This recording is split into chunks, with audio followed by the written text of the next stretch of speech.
Digital Marketing Radio, episode 251. How to generate leads on LinkedIn. Digital Marketing Radio with David Bain. Hi, I'm David Bain, and this is Digital Marketing Radio, the podcast and YouTube channel for in-house agency and entrepreneurial marketers who want to stay on top of the latest tools, tactics, and trends, as shared on this very show by today's modern marketing masters.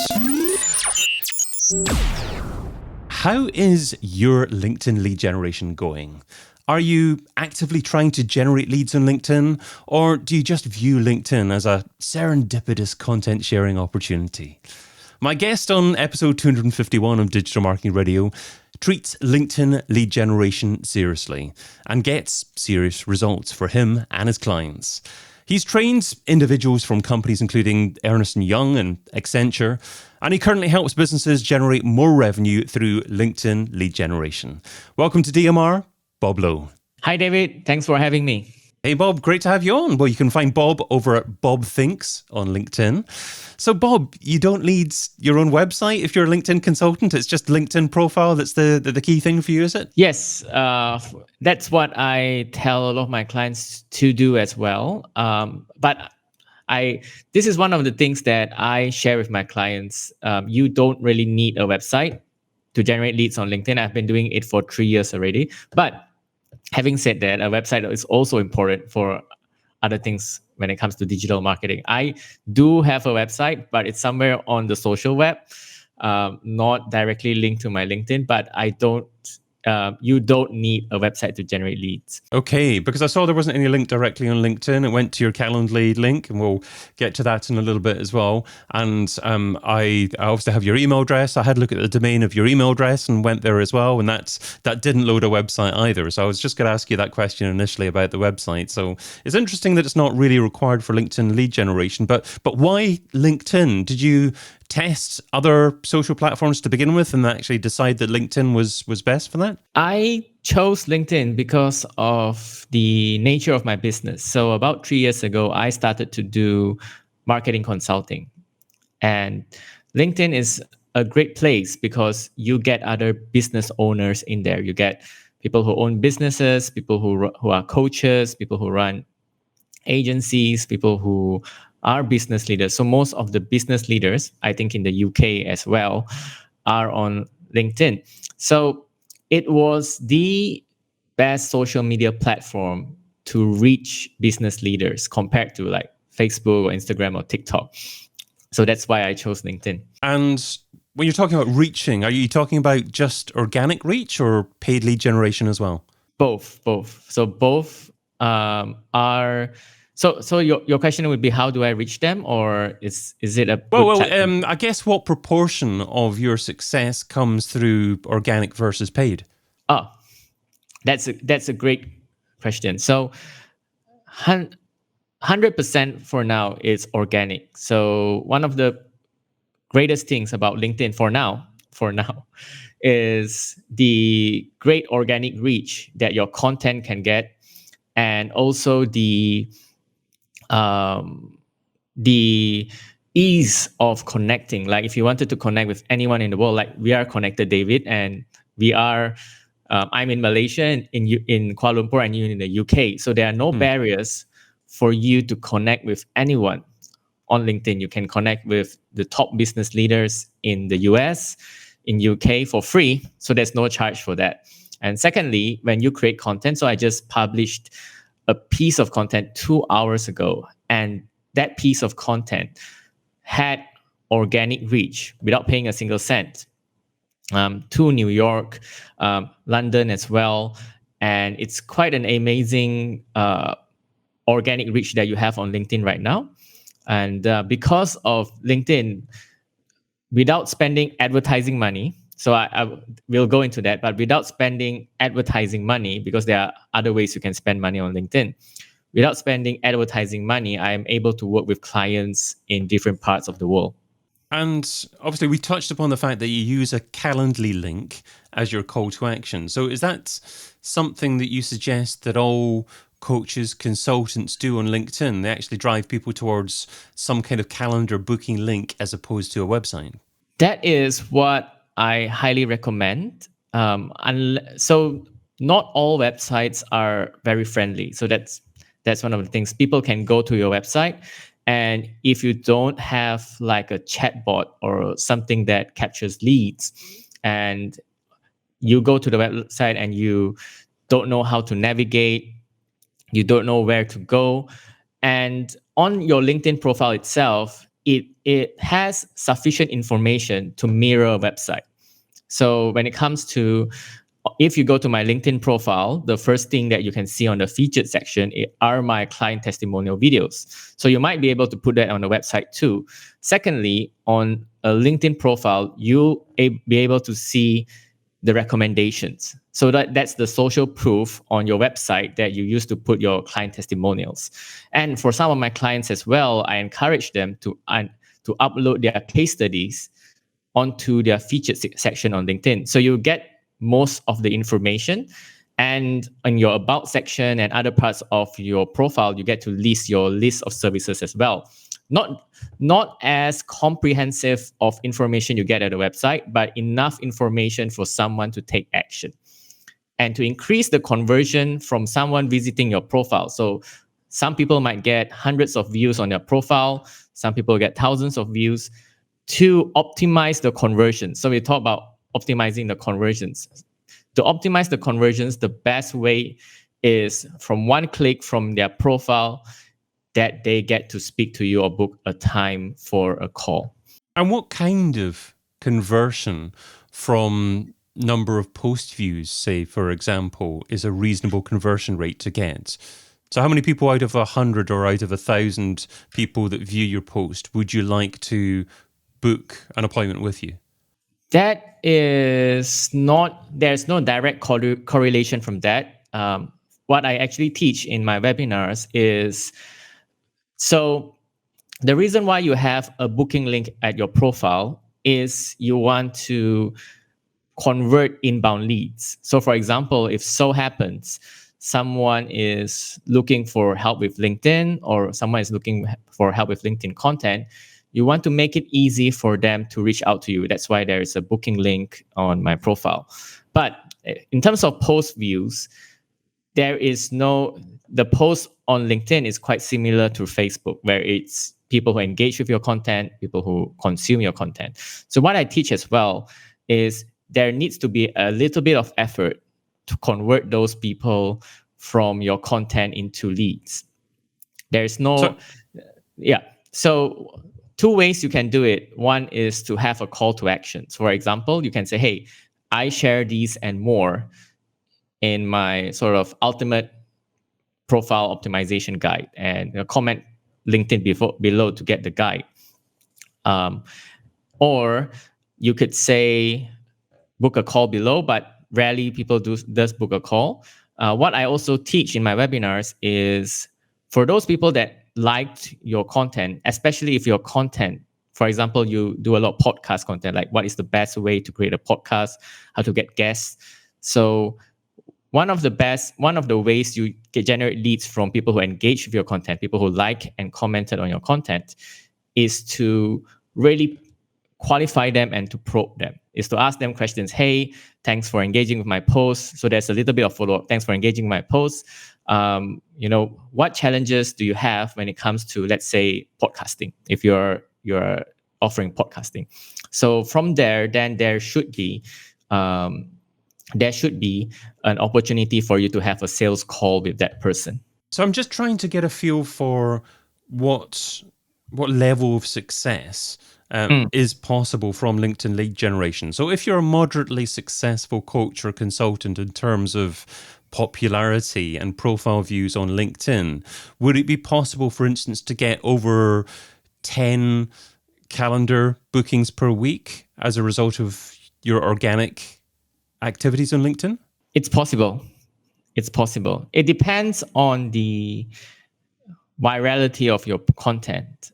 It depends on the amount of people that visit your posts and also your profile. But it's definitely possible. And it's possible, but I can tell you, most people don't get that. So when it comes to lead generation, content is part of it, but I would say content is more for thought leadership or building yourself as an authority in the space. It's not, how to say, you don't see it as like a performance marketing tool.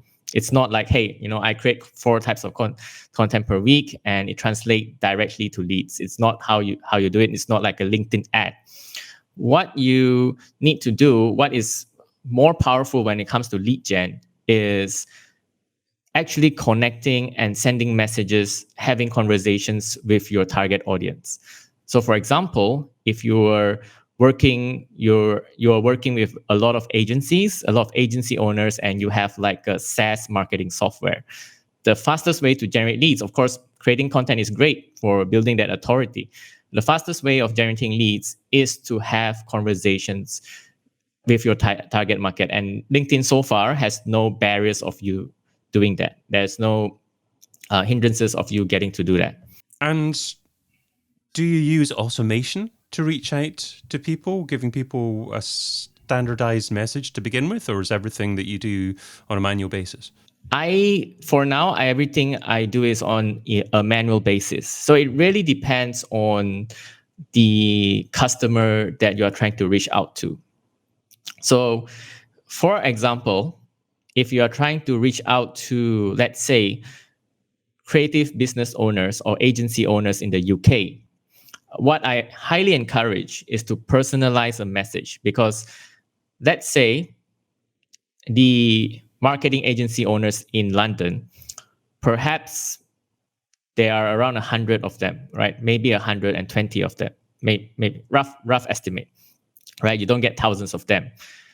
You need to personalize your message, and the best way to personalize your message is to either ask them a question about their content or ask them a question about something you see on their profile. So I think you did that you did that to me as well at the beginning of our conversation. You say you asked me about my previous experience working at a digital marketing academy. So that's the best way to start a conversation. Yeah, I think demonstrating that you've actually looked at their website, you've looked at their profile, and there can't be any mistake that you've actually done that personally, and that it's not an automated message, will be much more likely to result in someone actually being more willing to reply to you and engage with you. Yes, 100%. The way that automation can work, and there are some, not myself, but there are some LinkedIn lead generation experts out there that do teach automation, is where you have a larger pool of audience. For example, you are selling like maybe a tool that can be used by most people. That automation tool might work, because then you have, number one, you have a larger target audience. Number two, maybe your offering is quite generic, so that it might sort of work. But for the clients that I work with, and if they want to reach out to, so like I work with one of the outdoor media companies in Singapore, and one of their clients would be marketing directors in the region. So marketing directors in the region is less than 50 people, at most 50, right? So then you really need to take the time to personalize each message to these key stakeholders. Yeah, great advice there. So I've also seen that you get good organic reach through your posts that you publish as well, and that you seem to have a fairly consistent formula to the posts that you publish. You have hashtags in there, you have emojis in there, you have decent lengths of posts. You do quite a few image-based posts. So do you have a particular formula for success for your LinkedIn posts? Formula for success. So depends. So David, what do you want to achieve from the post? How do you define success when you ask that question? Well, I guess if your desire is to get people to view your profile and then to hopefully book a calendar appointment with you if they're relevant for who you're trying to aim for, then what you want to do is get good organic reach through your posts. You want to get a decent amount of engagements on your post as well, and a decent amount of interaction, comments on your post to actually promote more organic reach. Okay, so this is a great question, David. So on the first basis, this is what I teach my clients as well. I hate the word personal branding. So I really hate the word personal branding because I don't want my clients or people on LinkedIn to build a personal brand, but don't have any leads. But not to say that personal branding is not important. But what I really want from the content is to give an aha moment to my audience. That means I want to educate. So you get four types of content. You get to give information, you get to inspire, you get to entertain, and then you get to educate. So the content that works really well for the type of work that I do as a consultant is educational. So like most of the clients that reach out to me from my content would say, "Hey Bob, I learned so much from your posts. I really like this point. I I really love your content. I follow you for a while. I've had people who followed me for 3 years and finally decided to reach out to me." So the first premise is to really provide value through your content. And how you can do that is to break down what you do as a business. So for example, David, you do B2B podcasts, right? If you broke down, like, before this, we discussed the tech, what is the right tech, what is the right way to have a conversation, how to get the right guest. If you broke that down and educated your audience, then there will be a high chance of them reaching out to you. Secondly, when it comes to engagement, so if you create content and no one engages with it, it's like cutting down a tree in the forest. No one knows about it. So there are certain hacks. There are a lot of things that you can do to get engagement for the content, right? Like some people, what you can do is to tag relevant people. Now, that's the first thing. So what I normally do, I think you're looking at my LinkedIn content right now. So 2 hours ago, I posted a content on how to decide if you want to work with a new client. And there are 4 Ps. So when I tag someone, for example, if I decided to tag you, David, I won't just tag you for the sake of tagging, for the sake of getting your attention. What I would do as well is to tag you and ask you a question in regards to the content. So I will ask you, "Hey, David, which P for you is the most important?" So just for reference, the piece of content that I just posted was 4 Ps for you to decide whether you should take on that client. It's profits, personality, purpose, and portfolio. So when I tag people in the content, I would say, "Hey, which P for you resonates the most?" So it's not just spamming you or just trying to get your attention. That's one. And then the second thing that I do is I distribute the content onto relevant groups as well. So I'm a part of a few groups. People call this engagement pods. They are good and bad in engagement pods. I have my own engagement pods with my clients and connections that I'm close with, and I post that post in there to get engagement as I post. But all this is irrelevant. The most important hack on LinkedIn to get the best engagement is relationships. So the reason why a lot of you, as you look at my posts, there are a lot of people commenting on my posts. Number one, some of them are my clients and they really love working with me. That's one. Number two is the relationships I've built. So some of these people are people that I have engaged with their posts as well and have been engaging with my content for years. So it's an audience that I've built over time. And I engage with their posts as well when I see their posts and give them a lot of support. And when I post as well, they will give me unquestionable support. So these are relationships that I've built throughout the years.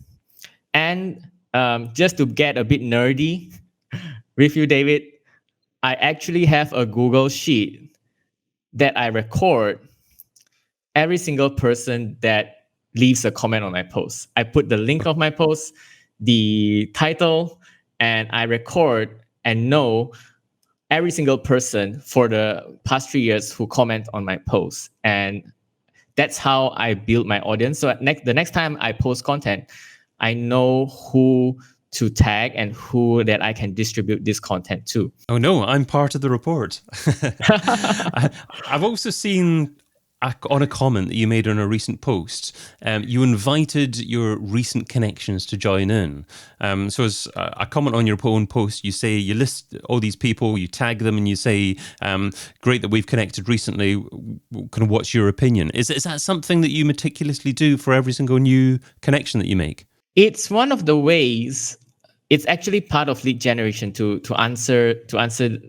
be more clear about it.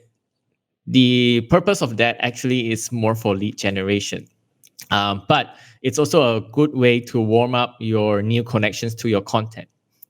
So the best way to generate leads, especially for not for most businesses, but for businesses like myself, a consultant plus some people who run agencies or run more consultative based businesses, is like I said, the best way to get them is when they receive value from your content. So those are the best clients that I get. So not someone who searches for me and finds me on Google. So I generate leads as well, just from organically. I've had people say, "Hey, I search for lead generation LinkedIn, and your profile is one of the first." So people who come through that funnel generally are not great prospects. They are not. They are just a prospect by convenience. But if someone says, "I learned something from you," and when I work with them, especially as a consultant, because I don't sell software or I don't give them a product, I work with them as a consultant. There's a relationship that I need to have with them. It's always a good relationship, especially if they are fans of my content. So the reason why I tag my new connections is because I want them to be part of that funnel where they also receive value from my content, so I can have further discussions with them. I love it. I love the fact that you're focusing on building relationships, and that's the first step to building a relationship. If you just connect with someone and then you don't have a conversation, and then you attempt to have a conversation in a year's time or 2 years' time, they'll probably just turn around and go, "Who is this guy? I don't know this guy. He's just trying to sell me something." But if you focus on the relationship to begin with, then they might naturally gravitate towards you and actually ask you to potentially even to see if they can do business with you. So it's a lovely way, kind of a soft selling approach towards building leads and then eventually doing business with you. So love the approach. But I'll tell you what, let's segue to part two of our discussion. So it's now time for Bob's thoughts on the state of digital marketing today. So starting off with secret software. So Bob, share a lesser known MarTech tool that's bringing you a lot of value at the moment and why that tool is important for you. I love Uber Suggest by Neil Patel. I generally work on LinkedIn, but I actually do other marketing services as well as consult clients. Like, I don't want to say a website is not important, even though I don't have one upfront in my profile. But one of the best free tools right now that is out there and that is free to a certain extent, it's a freemium, I think. But even the free version is powerful enough. Is Uber Suggest, and I really love using that tool for backlink research, for keyword research, and for website analysis as well. So it's a great tool to use. I used to use that tool a long time ago. I think, if I remember correctly, it was developed by another company to begin with, and Neil Patel bought it. Am I right? Yes, 100%. Okay. And the tool has since been upgraded. So if you started using it this year, it's a much better tool compared to 2 years ago. Moving on from something that you currently use to something that you're going to use. So that is next on the list. What's one marketing activity or tool that you haven't tried yet, but you want to test soon? I want to test SparkToro. So this is something new. I think it was launched somewhere last year by Rand Fishkin. Mm-hmm. I've not used it yet. I've maybe tried to look at the website for a bit, but that's something I want to use because I want to know what websites and what things, similar interests that my audience have. Okay, and I bet you when I share a clip of you recommending SparkToro and mention SparkToro by Rand Fishkin. I bet you Rand shares it or comments on the post at least, because Rand is great at engaging with people online. So great recommendation. I intend to try it out a little bit more as well. I experimented with it a little bit, but it seems like a wonderful way to actually really see what's happening in your own marketplace. Yeah, 100%. Try Twitter. I think Rand is quite active on Twitter. Yeah. Okay, let's move on To to... this or that round. So this is the quick response round. 10 quick questions. Just 2 rows here. Try not to think about the answer too much. And you're only allowed to say the word both on one occasion, so use it wisely. Are you ready? Yes. TikTok or Twitter? Twitter, Facebook or LinkedIn? LinkedIn, YouTube or podcast? YouTube, Traffic or leads? leads, Paid search or SEO? paid search, Ads or influencers? ads, Google ads or Facebook ads? Google ads, Email marketing or chat marketing? email marketing, MarTech stack or all-in-one platform? MarTech stack, And one-to-one or scale? one-to-one. That was too easy. No use of the both there. I almost expected you to say SEO when I said paid search or SEO, but you went for the paid search. Why is that? Yes, that's a great question. SEO takes time, and with certain keywords, there are certain more competitive keywords. For example, the keyword SEO itself, there is no chance of ranking organic. Not no chance, but it's quite an uphill task to rank. Yeah, for you need the a link keyword from SEO. Google. Yeah. Yes, you need a link. I don't know. So paid search would be the fast and more effective way of getting leads in the short term. Let's move on to... The $10,000 question. If I were to give you $10,000 and you had to spend it over the next few days on a single thing to grow your business, what would you spend it on and how would you measure success? This is a tough question. I would spend it on Google AdWords or YouTube ads. Okay. What And style of YouTube ads? Long form video. Long form video. Okay. And yeah. would you have in views, I think they're called, or would you actually, where would you actually have your ads? Would it be just prior to videos? Would it be from the YouTube homepage? The in-view videos, in-view ads, which are the ads that play before YouTube videos, and I want to direct them to a website or a LinkedIn profile. So that's what I would do. Right, to a LinkedIn profile. And I guess the way that you'd measure success is to see how many leads that you were getting through your Calendly link. Would there be any way of measuring that directly? I'm just thinking if it's possible to pass on some kind of trackable URL through LinkedIn to your calendar link. LinkedIn to my calendar link. Yeah, because obviously if you're paying on YouTube and you're driving people to your LinkedIn profile, you can't, I don't think, pass on some trackable URL from YouTube through to your Calendly link. What you're aiming for. You're aiming for the number of people to actually book with you. So I'm just wondering how you'd go about really measuring the success of that, and whether you actually really knew whether or not the traffic came from your paid ads on YouTube. I would add a question in the Calendly link to ask, how do you find out about me? No, that's a good answer. I don't think enough people do that. I think I encourage brands to ask questions like, how did you hear of us when signing up for a particular service? Because often, I'm thinking with my podcasting hat on here, often podcasts, you don't get a direct call to action from that. So it's tricky sometimes to measure the value of publishing a podcast and getting the number of people listening to a podcast. But you have to find out somehow. And by asking those kind of questions in a sign-up process, that gives you a lot of decent marketing data. So pleased you said that. I don't like to get too technical, UTM links or whatever. If you could ask a very quick multiple choice question, that's how I would do it. Yeah, good thing, because that was my initial thinking. Is it possible for the UTM link to go through LinkedIn and then back to the Calendly link? And I didn't think in my head that was possible, but obviously you went for the obvious solutions. That's probably the better answer to give. To finish off, let's shift the focus to someone else who deserves it. So that is a magical marketer. So who's an up-and-coming marketer that you'd like to give a shout out to? What can we learn from them, and where can we find them? Upcoming marketer, I follow someone on LinkedIn called Eden Bidani in Israel, and she's a great copywriter. And what you can learn from her is to write copy that sells. And I really love her content as well.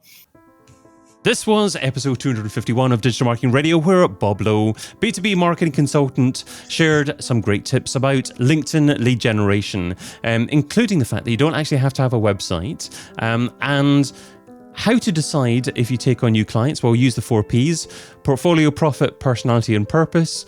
And remember to engage with your audience posts to gain reciprocation. We talked about lots of other great things as well, but you also shared Bob as your secret software, Uber Suggest. I've tried that way in the past, but I intend to try that again at some point in the near future. And next on the list, you intend to use SparkToro by Rand Fishkin. Your magical marketer was Eden Bidani. Now, everything that Bob shared in the show will be in the show notes, listed in the podcast show notes at digitalmarketingradio.com. Bob, without wanting to say the obvious, what's the best social platform for someone to follow you and say hi? LinkedIn. So go to LinkedIn and look for Bob Lowe. That's spelled BOBLOW. Superb stuff, and I'll make sure that there's a link to that in the show notes at digitalmarketingradio.com as well. I've been your host, David Bain. You can also find me producing podcasts and YouTube shows for B2B brands over at castingcred.com. Until we meet again, stay hungry, stay foolish, and stay subscribed. Aloha. DigitalMarketingRadio.com. DigitalMarketingRadio.com. Digital Marketing Radio. Digital Marketing Radio. DigitalMarketingRadio.com.